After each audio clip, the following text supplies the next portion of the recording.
નહીં ના તો એ નહીં હું નહીં કરું સાહેબ વિડિયો ના બની શકે ના. તમને કોઈ ઓથોરિટી નથી.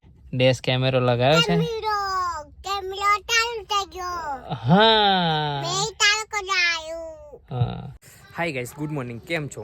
આઈ હોપ બધા મજામાં હશો. તો ચાલો આજે એક નવા બ્લોગની શરૂઆત કરીએ અને આજના બ્લોગમાં તમારા બધાનું સ્વાગત છે અને જય માતાજી. તો ચાલો આજે આપણે ટાટા પંચને બહુ ફેરવી, અમને બહુ ફેરવ્યા, એટલે આજે એને લઈ જઈએ છીએ એના દવાખાને. હવે થોડું મેન્ટેનન્સ જોઈએ, એને ખાવાનું ને બધું, ઓઇલ પાણી બધું જોઈએ. તો એને દવા અને આ છોટા ભીમ, હા આ છોટા ભીમ અને મોટા ભીમને લઈને જઈએ છીએ એને બધું આમ દવાખાને લઈને, એમ મીન્સ કે કમ્પ્લીટ કરાવીએ એને. આજે સર્વિસમાં જઈએ છીએ કારણ કે સર્વિસ ડ્યુ થઈ ગયેલી છે. તો ચાલો ફાઇનલી હવે પંચને સર્વિસ કરાવવા જઈએ.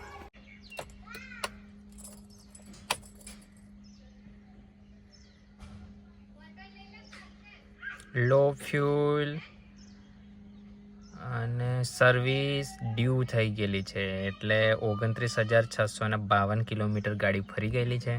તો આજે ફાઇનલી આપણે શોરૂમ પર જઈશું અને ગાડીને સર્વિસ કરાવવા માટે. ગાડીમાં છોટા ભીમ બેસી ગયા છે, બરાબર. હાય ગાઈસ, ગુડ મોર્નિંગ કહી દો.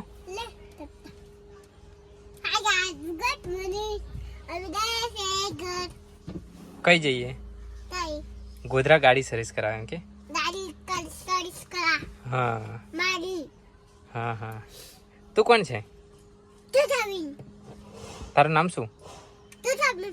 તારું નામ? રિધિ ચૌહાણ. શું વાત છે? સારું ચાલો. હા હા, બાય બાય કર દો.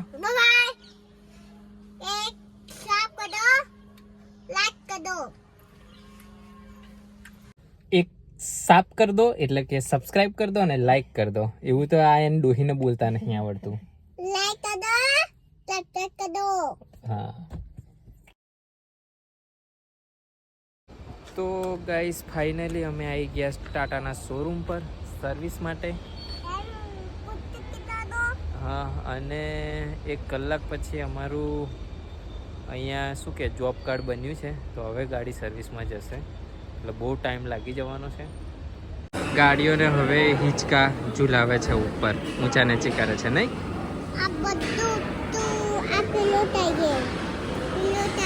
હા. તો ગાઈસ અહીંયા સર્વિસમાં આવ્યા હતા, 10 વાગ્યાની ગાડી મૂકી છે, હજી પણ લીધી નથી, એટલે આપણે જનરલ મેનેજરને ફોન કર્યો છે.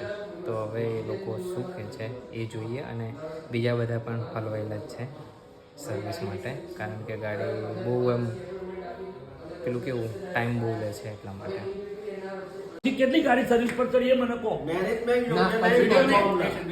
નહીં ના તો એ નહીં હું નહીં કરું સાહેબ વિડિયો ના બની શકે ના. તમને કોઈ ઓથોરિટી નથી એવી. કેવી કોઈ reply ઓથોરિટી? નહીં આપે. કશું વિડીયો બનશે તો તમે બરાબર? कोई रिप्लाई नहीं देगा आपको वीडियो बनाओ. બરાબર ઋતુરાજભાઈ, તમે જે કીધું ને કેમ બોલતા નહીં? હવે બોલો. તો મારે સર્વિસ વિડિયો નોંધાવવાની રિપ્લાય કોઈ નહીં આપે. તમને ક્લિયરલી કીધું તમે સર્વિસમાં वीडियो આવ્યા છો, कोई સર્વિસ रिप्लाई नहीं देना, सिर्फ वीडियो करना, कोई रिप्लाई नहीं देना, बनाते रहो. બરાબર. બસ તો હવે કેમ બોલવાનું બંધ કરો? વાત પરથી કે તમે મને જે શિષ્ટ ભાષામાં સમજાવ્યું, એક મેરે એપોઇન્ટમેન્ટ એટલા માટે લેવાની કે મને એ દિવસ જે ગાડી મળે, બીજું કશું થાય નહીં. તો ગાઈસ રીદુની ગાડી સર્વિસ થઈ ગઈ એકદમ ટનાટન, એકદમ નવી જેવી થઈ ગઈ. હવે જોઈએ. તો ગાઈસ ફાઇનલી ગાડી સર્વિસ થઈ ગઈ અને આખો દિવસ થઈ ગયો, હમણાં મળી, બહુ માથાકૂટના અંતે. ભાઈ રીદુ નહીં હા. અને જુઓ ગાડીમાં ડેશ કેમેરો લગાવી દીધો છે અને રીદુ જોવે છે. તો ગાઈસ ફાઇનલી આજે 10 વાગ્યાની ગાડી લઈને આવેલા, પણ મળી લગભગ કેટલા વાગ્યા? 5 વાગ્યા ને?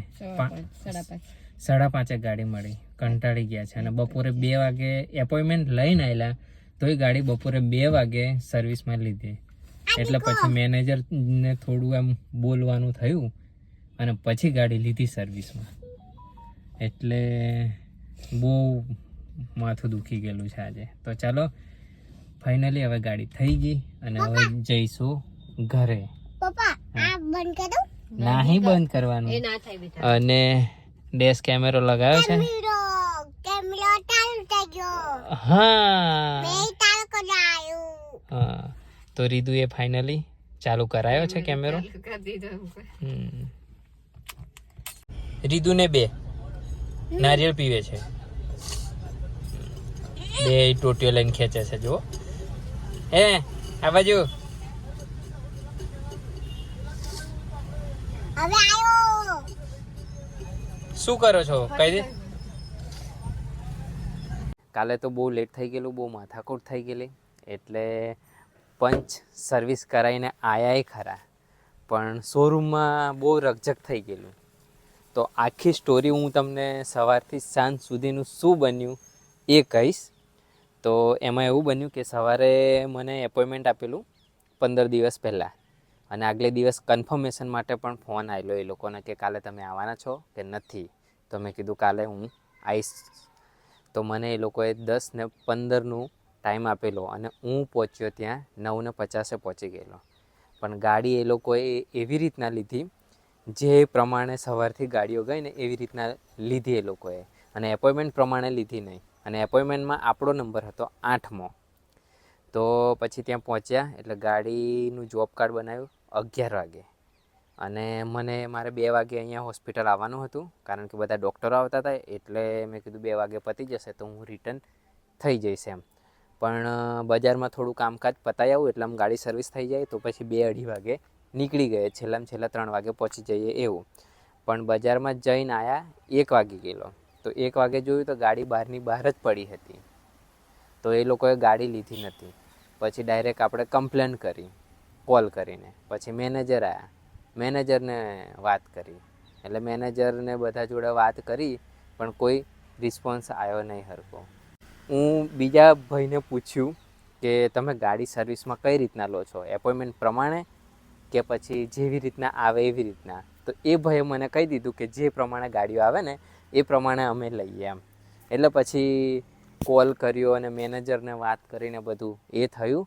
પછી અઢી વાગે જેવી ગાડી સર્વિસમાં લીધી, અને પછી 2:30 વાગ્યાથી મને લગભગ 5:30 મળી, અને ઘરે આવતા બી બહુ લેટ થઈ ગયેલું. એટલે પંચ ટાટાની ગાડી એકદમ મજબૂત અને ચલાવવામાં બી જોરદાર આવે. પણ આ ખાલી એમનું નામ બગડેલું છે ને સર્વિસ સેન્ટર પરથી. એટલે કાલે આખો દિવસ બહુ રકઝકવાળો થઈ ગયો, કંટાળી ગયેલા. અને સર્વિસ બી કરાવી લીધી, ડેશ કેમેરો પણ નખાઈ લીધો, અને સર્વિસ કરાવ્યા પછી ગાડી એકદમ જોરદાર ચાલે. અને હા, બીજી એક મુદ્દાની વાત કે સર્વિસનો ખર્ચો 30,000 ગાડી હવે ફરી ગયેલી છે, અને સર્વિસનો ખર્ચો આવ્યો છે 10,000, 9,200 જેવો આવ્યો છે. અને બધું ટોટલ કરતાં 10,000માં સર્વિસ પડશે મને. ઓઇલ ચેન્જ કર્યું, એસી ફિલ્ટર ચેન્જ કર્યા, ઓઇલ ફિલ્ટર ચેન્જ કર્યું, 4 ટાયરો સર્વિસ કરાયા. પછી હા, આગલા બ્રેક પેડ નાખ્યા, ડિસ્ક બ્રેકના જે આવે ને પેડ એ ઘસાઈ ગયેલા, એટલે એ પેડ નાખ્યા. એટલે ટોટલ થઈને 10,000માં પડી છે. તો કંઈ નહીં, હવે આપણે જેવી વસ્તુ મજબૂતાઈવાળી વાપરીએ એવો ખર્ચો પણ વધારે થવાનો છે. તો આપણે એવું સમજીને ચાલીશું. તો ગાઈસ, તમારી પાસે કઈ ગાડી છે અને એનો સર્વિસનો કોસ્ટ ખર્ચો કેટલો આવે છે એ કોમેન્ટમાં જણાવજો, બરાબર? તો ચાલો ફાઇનલી, જો વિડીયો પસંદ આવ્યો હોય તો વિડીયોને લાઇક, શેર અને ચેનલને સબસ્ક્રાઈબ જરૂર કરજો. અને મારી સાથે જે ઘટના બની ને એ મેં તમારી સાથે શેર કરી છે, બરાબર? તો અહીંયા આપણે આજના દિવસની સમાપ્તિ કરીએ. મળીએ નેક્સ્ટ વ્લોગમાં. ત્યાં સુધી આવજો, ટાટા, બાય બાય અને જય માતાજી.